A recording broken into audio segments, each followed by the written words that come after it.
অবৈধ সম্পর্ক করবো না আমি তাই বিয়ে করে ফেলছিলাম, যে অবৈধ সম্পর্ক করলে মানুষ খারাপ ভাববে। আজকে বিয়ে করে ফেলছি বিদায় ওরা আমাকে এতটা খারাপ বানিয়ে ফেলছে, এতটা খারাপ সেটা আমি ভাবতে পারুম না, এটা বলতেও পারুম না। এমন এমন লোকের এমন এমন লোকের কথা বলতেছে যেগুলো আমি ভাবতে পারতেছি না। এমন এমন লোকের সাথে আমাকে জঘন্যভাবে খারাপ বিহেভ করতেছে, আমাকে এখন টাকার জন্য চাপ দিতেছে। আমি ঋণগ্রস্ত, আমি অনেকটা ঋণগ্রস্ত। আমি একটা সমিতির ব্যবসা দিয়েছিলাম, সে জায়গায় অনেক টাকা লস খাইছি, আমি অনেক টাকা ঋণ হয়ে গেছি।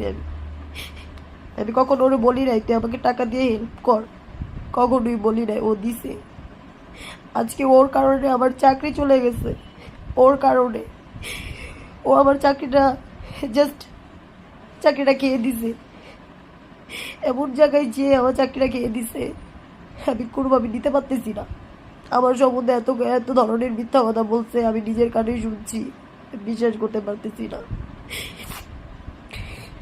তো আমি বেশি কিছু বলতে চাই না। বিয়ে করাটা আমার জীবনে সবচেয়ে বড় অপরাধ ছিল। কাকে বিয়ে করছি এটাও আমি আপনাদেরকে দেখাবো। এই লোকটাকে বিয়ে করছি দেখা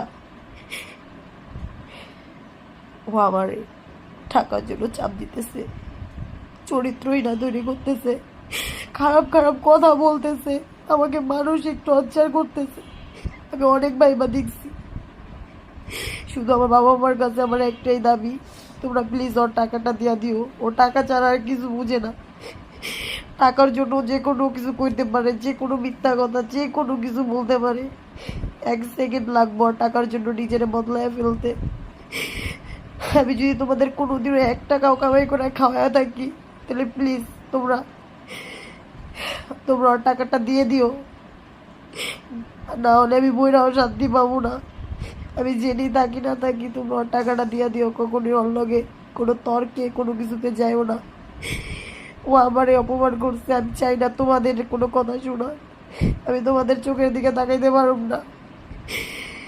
আর যারে আমি ও ভালো রূপটা দেখাইছে, আমি কোনোদিন ওর সম্বন্ধে খারাপ বা কিছু চিন্তা ভাবনা করতেও চাই না, কোনো কিছু বলতেও চাই না। তোরা প্লিজ ওর টাকাটা দিয়া দিও। আমার কাছে একটাই রিকোয়েস্ট, ওর টাকাটা দিয়া দিও। আমি ওর অপমান আর সহ্য করতে পারতাছি না।